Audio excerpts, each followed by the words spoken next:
বহুত দিনৰ পৰা আপোনালোকে মোৰ বহুত নিউজ শুনি আছে, বহুত অপপ্ৰচাৰ চলি আছে।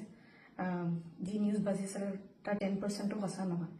আৰু মই ইমান দিনে একো মাত মাতিব পৰা নাই, কাৰণ ইমান হেৰেছমেণ্ট, ইমান মেণ্টেল হেৰেছমেণ্ট, যোনটো কেতিয়াও মই ভাবাই নাছিলোঁ হ'ব বুলি, সেইখিনি মই পাৰ কৰিব লগা হৈছে। মেণ্টেলি প্ৰস্তুত নাছিলোঁ কোনো ধৰণৰ কথা ক'বলৈ বা কিবা ষ্টেটমেণ্ট দিবলৈ। সেইটো কাৰণে 7 দিন মই যেনে যেনে কটালোঁ, কিন্তু এতিয়া জোখতকৈ বহুত বেছি অপপ্ৰচাৰ চলিছে। বহুত ধৰণে মোক সাঙুৰ খুৱাইছে বিভিন্ন ক্ষেত্ৰত। ন্যায়ালয়ে মোক দোষী কৰাৰ আগতেই নিউজ মিডিয়াই মোক দোষী কৰি মোক এতিয়ালৈকে ফাঁচি দিছে। মোক অলৰেডি মই দোষী বুলি কথা কৈছে, আৰু বহুত ধৰণৰ নিউজ, বিভিন্ন ধৰণৰ নিউজ, য'ত মোৰ কেছটোৱে ট্ৰেডিঙৰ ওপৰত আছিলে, কিন্তু এতিয়া কেছটো অকল মোৰ ওপৰত হৈ গ'ল। আজি ফাইনেলি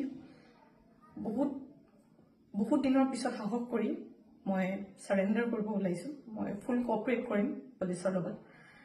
ইমান দিনে কৰিব পৰা নাছিলোঁ, মই পলাই ক'তো থকা নাই, মই লুকাই আছিলোঁ অকণমান, মই পৰা নাছিলোঁ সহ্য কৰিবলৈ। ইমান সহজ নহয় নিউজ এটা শুনি থকা বা নিউজ এটা কৰি থাকিলে, যি মন যায় তাকে কৈ আছে, কোনো ধৰণৰ তথ্য নোহোৱাকৈ কথা কৈ আছে।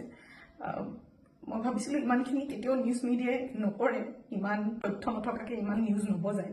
কিন্তু আজি মিডিয়াৰ ফলত মই আজি দোষী। গোটেই মানুহৰ আগত মোৰ মান সন্মান, মোৰ মা দেউতা, মোৰ পৰিয়ালৰ গোটেইবোৰ উলংঘ হৈছে। আৰু এতিয়া আৰু ধৈৰ্য ধৰিব পৰা নাই, চবৰ এটা সীমা থাকে।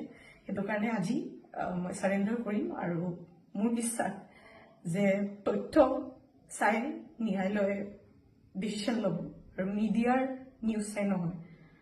চ' আজি মই চাৰেণ্ডাৰ কৰিম, আৰু মই ফুল কোঅপাৰেট কৰিম পুলিচৰ লগত।